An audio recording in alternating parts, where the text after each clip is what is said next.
মমতা ব্যানার্জির বিরোধিতা করে পাচ্ছে না বিজেপি, সোজা কথায় পাচ্ছে না। তার রাজ্যের আইন শৃঙ্খলা বিঘ্নিত ঘটিয়ে যদি রাষ্ট্রপতি শাসন করা, আর এই যে বেছে বেছে এসআইআর যে নোটিশ সার্ভ করছে হিয়ারিংয়ের জন্য, দেখুন গা উত্তর দিনাজপুর, মালদা, মুর্শিদাবাদ মুসলিম অধিষ্ঠিত গ্রামগুলোতে 1000 ভোটারের ভিতরে 400-500 করে হিয়ারিংয়ে ওনাদের বিএলই বা এআরও বা ইলেকশন ওসি এদের ভুলের জন্য আজকে এত নোটিশ কেন যাবে, এত মানুষকে কেন এত হয়রানি করার নোটিশ যাবে? যাদের অ্যামনিশন ফর্ম ইস্যু করা হয়েছিল তারা ফর্ম ফিল আপ করে দিয়েছে, রিসিভ কপি আছে, তাদের আবার এত ডকুমেন্টস চাওয়ানোর কী আছে? যখন বিজেপি বলছিল 1.5 কোটি নাম বাদ যাবে, 2 কোটি নাম বাদ যাবে, যখন 58,20,000 নাম বাদ গেল, তাহলে ইন্টেনশনালি বিজেপি পরিকল্পনা করছে, তার সঙ্গে এখানকার রাজ্যের চিফ সেক্রেটারি, জেলা শাসকরাও সায় দিচ্ছে, একদম পরিকল্পিতভাবে মুসলিম জনতাকে ভীতি সৃষ্টি করার জন্য এসআইআরের যে নোটিশ সার্ভ হচ্ছে। আমরা ডাইরেক্ট বলেছি, কালকে হরিয়ারপাড়ায় বলেছি, আগামীকাল ডোমকলে মিটিংয়ে বলবো, অ্যাবসেন্ট থাকতে, কেউ হিয়ারিংয়ে যাব না। দেখি না কত ক্ষমতা রাজ্য সরকারের ওই বিএলও আর এআরও আর ইলেকশন ওসিদের, যে যাদের নাম খসড়া তালিকায় আছে তাদের নাম ভোটার লিস্ট থেকে বাদ গেলে আমরা বাংলায় 14ই ফেব্রুয়ারি শুধু দেখব, অপেক্ষা করব, তারপরে কি করব, আর বিএলওদের আর অফিসারদের কি করে অফিস করে আমরা বুঝে নেব। আমি নেতৃত্ব দেব। বেলডাঙ্গার আজকের ঘটনাটা, এই সমস্ত ঘটনাগুলো যে ঘটছিল তার একটা স্বতঃস্ফূর্ত প্রকাশ। নিশ্চয়ই, কারণ যখন মুর্শিদাবাদের জুয়েল রানাকে খুন হতে হয় উড়িষ্যায়, যখন চাকদায়ে আক্রান্ত হতে হয় বেলডাঙ্গার মাড্ডা অঞ্চলের 6 জনকে, তারা ঘটনাক্রমে মুসলিম, যারা মারছে বা জয় শ্রীরাম করাচ্ছে তারা হিন্দু। এখানে কমিউনাল দাঙ্গা লাগালে ফায়দা কাদের হবে? কারা ফায়দা লুটতে চাইছে রাজনৈতিকভাবে? বাংলার সম্প্রীতিকে নষ্ট করলে সকলেরই অসুবিধা হবে। এখানকার একজন নেতা আছে কৌস্তব বাগচি, তিনি তো নাড়া রেখেছেন মুখ্যমন্ত্রীকে মুখ্যমন্ত্রী পদ থেকে সরাতে। তিনি কদিন আগে কি বলেছেন? বলে হিন্দুরা কেউ মুসলিমদের দোকানে কোনো মাল কিনবে না। সেটা যেমন পরিবেশ নষ্ট হবে, তেমনি মুসলমানরা যদি বলে আমরা হিন্দুদের কোনো দোকানে খাবো না, হোটেলে খাবো না, কোথাও যাব না, আমি কোনো হিন্দুদের কাজ করতে যাব না। বেশিরভাগ শ্রেণীর লেবার তো মুসলিম, তারাই তো হিন্দুদের বিল্ডিং করতে যায়, তারাই তো কনস্ট্রাকশনের কাজ করে, তারাই তো রাস্তার কন্ট্রাক্টরের হিন্দু, তার লেবারের কাজ করে কে? মুসলিম। তাহলে এই কৌস্তব বাগচির মাথায় কি আছে? এরা কি চাইছে? এটা আমার প্রশ্ন। বলছি আরেকটা বিষয় বলুন, যে আপনি সিকিউরিটি পার্টের কমপ্লিট ডাকবেন, 6 জন সিকিউরিটি ছিল, 3 জন ছিল আপাতত, আজকে কি নেই এবং এটা কি তুলে নেওয়া হলো, মানে এইটা বলুন। তোলাও হয়নি, আমার নামে রেখেছে কিনা সেটাও আমি জানি না। এমন 2 জন, যে 3 জন ছিল তার মধ্যে একজন যে আমার সঙ্গে অসভ্যতা করেছিল তাকে তো আগেই ছুটি দিয়েছি, তার বদলি হিসাবে আজও দেয়নি, শুধু বলছে সাগর মেলা, শুধু বলছে অমুক ফোর্সের ক্রাইসিস। ঠিক আছে, ও দেবে না। তারপরে 2টো দিয়েছিল, তাদের কোনো অকেজো কোনো ট্রেন্ড নাই, সিকিউরিটি করার মতো কোনো যোগ্যতা নেই। তারা এসে আমার গাড়িতে চেপে বসে থেকে জামায়া ধরে আমার খাবে আর ঘুরে ঘুরে বেড়াবে। আমাকে যদি কেউ ধাক্কা দেয় তো ও 10 ফুট দূরে দাঁড়িয়ে থাকবে, তা সে সিকিউরিটি নিয়ে আমি কী করবো? তার জন্য আমার প্রাইভেট 5টা ছেলে আলাদা একটা গাড়ি নিয়ে আমি এখন চলছি। এভাবে চলবে, দেখি কতদিন সিকিউরিটি প্রোভাইড করার ক্ষমতাটা থাকে রাজ্যের, তখন দেখব কে কার সিকিউরিটি থাকে আর কে 200 পুলিশ ফোর্স নিয়ে বাড়িতে ঘুমায়, সেটা দেখব। চ্যালেঞ্জ আমার। দেখি না, মন্ত্রী আজকে যাওয়ার আগে বলেছেন যে মুর্শিদাবাদ বেলডাঙ্গাকে কারাই এই ঘটনা করছে আমি জানি, আপনার দিকে ইঙ্গিত করছেন যে সেখানে একটা সাম্প্রদায়িক সম্প্রীতি নষ্ট করার একটা অভিযোগ, রাজনৈতিক মুখ্যমন্ত্রী রাজনৈতিক ফায়দা তোলার জন্য কবির মানে একটা চর্চা এটা রয়েছে যে হুমায়ুন কবির নিজের শক্তি প্রদর্শনের করবার ক্ষেত্রে এই ঘটনায় ইন্ধন দিলেন। হুমায়ুন কবিরের কোনোদিন রাজনৈতিক কোনো শক্তি সংগ্রহ করা বা প্রদর্শন করার প্রয়োজন হয়নি। লাইফে 1982 সাল থেকে জাতীয় কংগ্রেসের যুব কংগ্রেস দিয়ে শুরু করেছিলাম।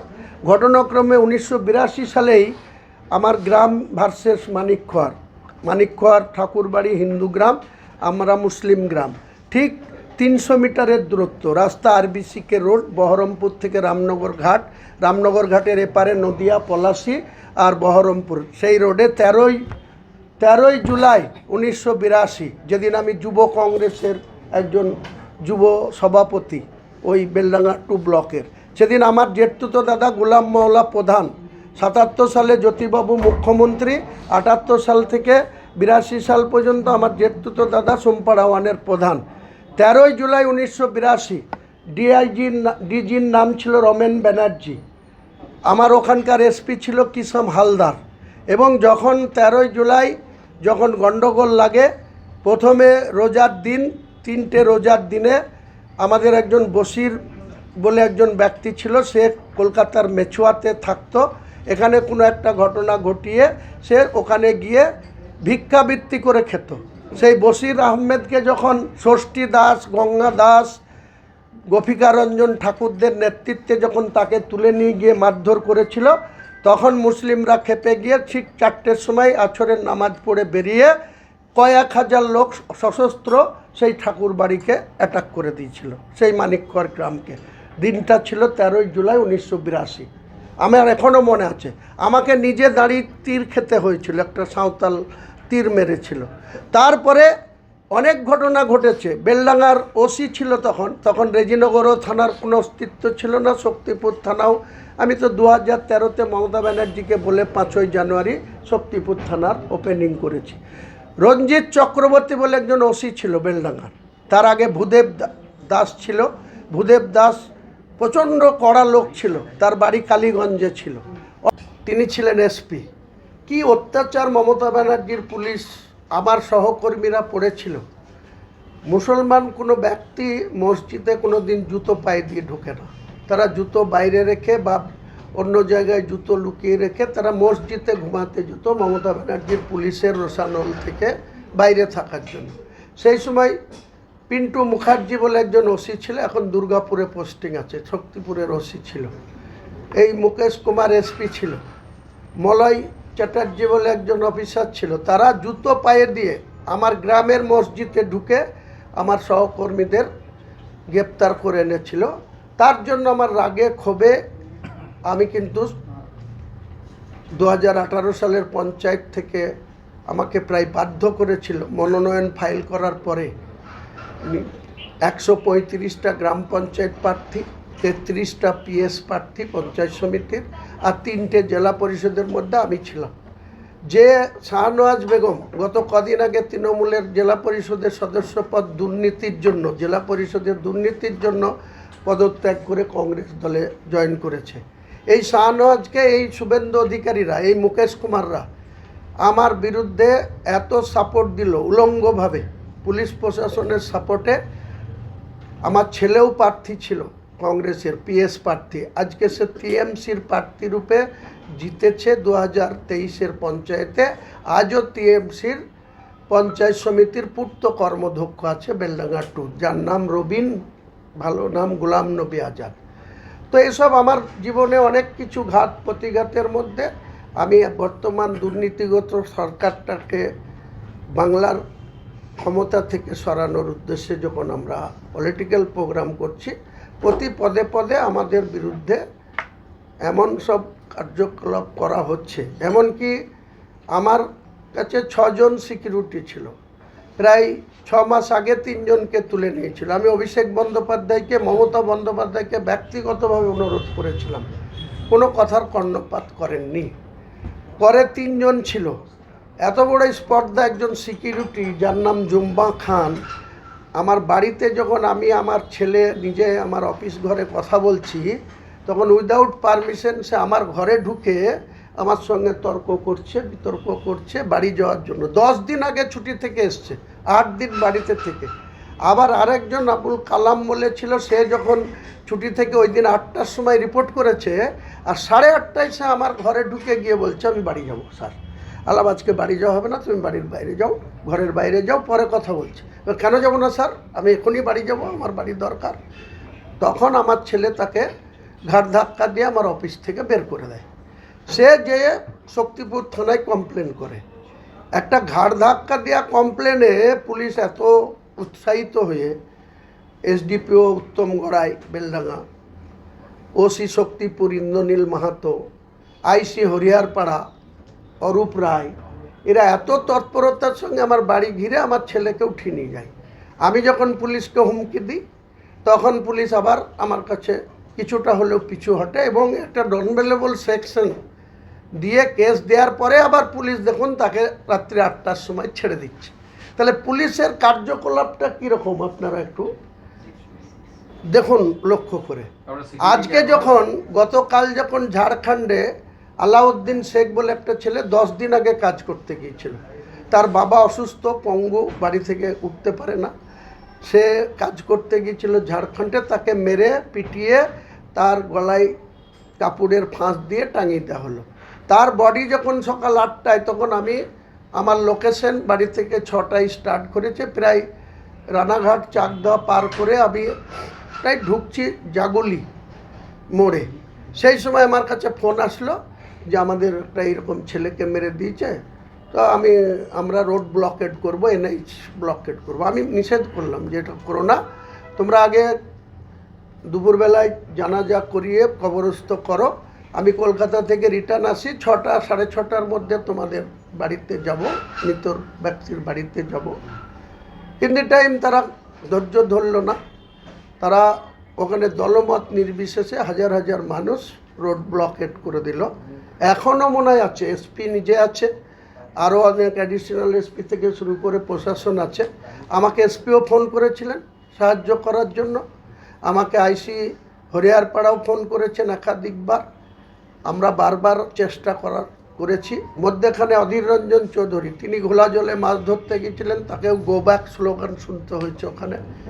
আমি আপনাদের এখান থেকে যত তাড়াতাড়ি সম্ভব বেরিয়ে যাব। দ্বিতীয় কথা হচ্ছে যে আমি 6 তারিখে একটা অ্যাপ্লিকেশন দিয়েছিলাম ডিফেন্স দপ্তরে, ল্যান্ড দপ্তরের অফিসারকে। 1 ফেব্রুয়ারি একটা ব্রিগেড ময়দানে আমার পার্টির নেতৃত্বে আমি চেয়ারম্যান হিসাবে আমি অ্যাপ্লিকেশন দিয়েছিলাম। 13 তারিখে এসেছিলাম এনওসি নেওয়ার জন্য বা ল্যান্ডের পারমিশনের জন্য। 13 তারিখে উনি বললেন যে যিনি পারমিশন দিবেন তিনি অসুস্থ, কাজে দেখাও করলেন না। আমাকে একটা চিঠি ইস্যু করে দিলেন যে আপনি 16 তারিখে বেলা 1টায় আসুন। যথারীতি আমি এত কাজ ফেলেও এলাম, প্রায় 1.5 ঘন্টার উপর ওখানে ওয়েট করেছি। আমার লোক এখনও বসে আছে, সেই অফিসার আউট নেই, বলছে কোন কাজে গিয়েছে। তার পিএ, তাদের অফিসের কর্মকর্তারা এখনও কোনো সঠিক ল্যান্ড দেবে কি দেবে না তার কোনো কিন্তু ঠিক নেই। কারণ আছে, কারণ বুঝতে পারছি না, নিশ্চয়ই কারো ইঙ্গিত আছে যাতে আমি ল্যান্ড না পাই। তো আজকে দেখি রাজ্য সরকারেরও থাকতে পারে, আর যারাদের সঙ্গে এত পীড়িত সেই বিজেপিরও থাকতে পারে। কারণ এখন তো বিজেপিরও মাথা ব্যথা হুমায়ুন কবির হয়েছে, আর মমতা ব্যানার্জিরও মাথা ব্যথা হুমায়ুন কবির হয়েছে। সেই হুমায়ুন কবিরকে মাঠ দিলে সত্যি সত্যি যদি 10 লাখ লোক এসে তার মৃত্যু ঘণ্টা বাজিয়ে দেয়, তাহলে বিজেপিরও আশাহত হবে। আর তৃণমূল কংগ্রেসের তো হ্যাট্রিক করার পর কোথায় যাবে? তো সেই জায়গাটা থেকে ল্যান্ড যদি পাওয়া যায় তাহলে আমরা পুলিশ কমিশনারের কাছে অ্যাপ্লিকেশন করব, কারণ ল্যান্ডের এনওসি ছাড়া অ্যাপ্লিকেশন করে লাভ নেই। যদি না পাওয়া যায় 1 ফেব্রুয়ারি ব্রিগেডের মতো সভা হবে, কিন্তু সেটা মুর্শিদাবাদের 50 বিঘি জায়গার উপরে প্যান্ডেল করে হবে। কারণ আমি বলেছি কলকাতায় চ্যালেঞ্জ অ্যাকসেপ্ট করেছি, যদি আমাকে এইভাবে ব্যাকআউট করা হয় বা আমার পিছনে এইভাবে অসহযোগিতা করা হয়, তাহলে আমি 50 বিঘি জমির এনওসি নিয়ে, যেখানে আমার নিজেরও 4 বিঘা জমি আছে, সেখানে এনওসি তৈরি করে মুর্শিদাবাদের প্রশাসন, সিভিল প্রশাসন এবং পুলিশ প্রশাসনকে জানিয়ে 1 ফেব্রুয়ারি কিন্তু সভা হবে। সেটা ব্রিগেডে হতে পারে, নাহলে মুর্শিদাবাদের 50 বিঘা জমির উপরে হতে পারে। এটাই হচ্ছে আমার। আপনি বেলডাঙ্গার কথা বলছিলেন, বেলডাঙ্গায় আজকে খবর